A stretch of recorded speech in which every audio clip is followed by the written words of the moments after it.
When people come to you, because you have an agency now for marketing, when they come to you, what do you see as like the problems that they have? Or maybe the wrong focus, or are they doing something wrong? Is there a common theme? It's a really good question. So I think, and I made this mistake early on as well. I think the lack of tracking is a huge issue with, I would say, 90% of the people that get in touch with me. And what I mean by lack of tracking is, okay, we put in $2,000 into Google Ads or Meta. How many leads did we get? How many clients off those leads did we get? What is each client worth? What's the lifetime value? We obviously don't have a lot of that information when you're starting out, but certainly you can track what is the cost per lead, cost per acquisition. And I think a lot of people make this mistake. As I said, I made the same mistake as well. You run your business on gut feel early on.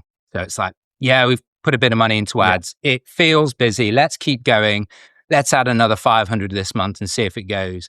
It sort of works when you're early on and you're only running with one marketing channel. But let's say you're running Meta ads, you've got Google ads, you're trying to get in the Google Maps, you're doing some stuff on AI. It then becomes very difficult to figure out the returns on each channel unless you're actually tracking it properly. So I think that lack of tracking, Kevin, is one of the big things when you ask someone, okay, you've got in touch with me, the business isn't growing. Okay, tell me about what you're spending on marketing. Okay, how many leads did you get? What's your cost per lead? What's the close rate? It's at that point that most people will then say blank. They've got no idea. I feel like I closed 30%.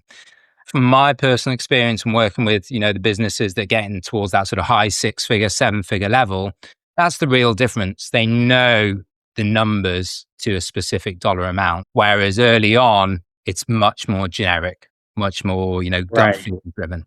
So I would say that is probably the most common mistake I see early on. But as I said, it's a mistake I made as well. I sort of learned along the way. So what's the best way of tracking? Because it does get a little difficult when you have calls coming in, they're coming into the same phone number.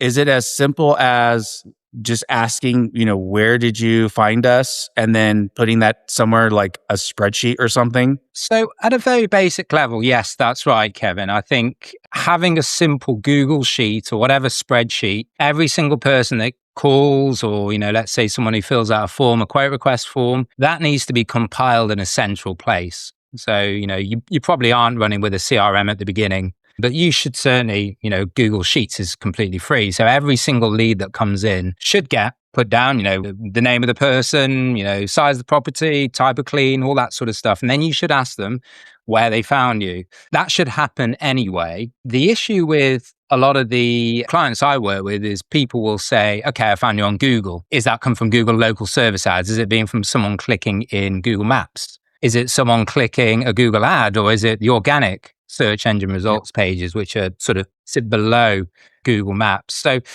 the short answer to your question, Kevin, is that generally with cleaning businesses, as you know, there are two main calls to action. Either someone fills out an online quote form, or it could be an online booking form, like, ConvertLabs form, or someone calls you up. Generally, tracking the lead forms and the online bookings is far simpler because someone fills out a form, they then get sent to a thank you page saying, thank you for your booking, we'll follow up to confirm. And you can put like tracking code on those thank you pages. So it's quite simple for an amateur just to add a bit of code onto that thank you page. Tracking calls is a bit of a different thing, really. It's a bit more complicated. And, you can use things like Google's Google Tag Manager to help you do that. Generally, the way that we track phone calls, let's say we're running Google ads and Meta ads, and we are trying to figure out how many calls are coming from both. The way that call tracking works is that you want to have a specific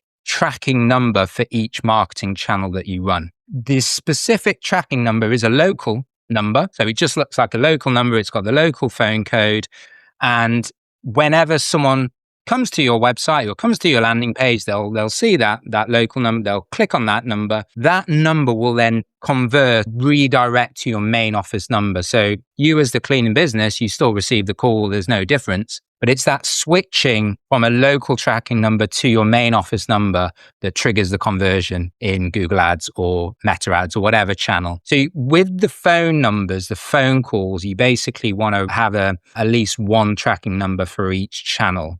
And that is the way that you run call tracking. It's more complicated than tracking the lead forms and the online bookings. You can use Google's Tag Manager. There's lots of third-party software out there, CallRail, What Converts. You can just Google it, and there are lots of companies that help with that.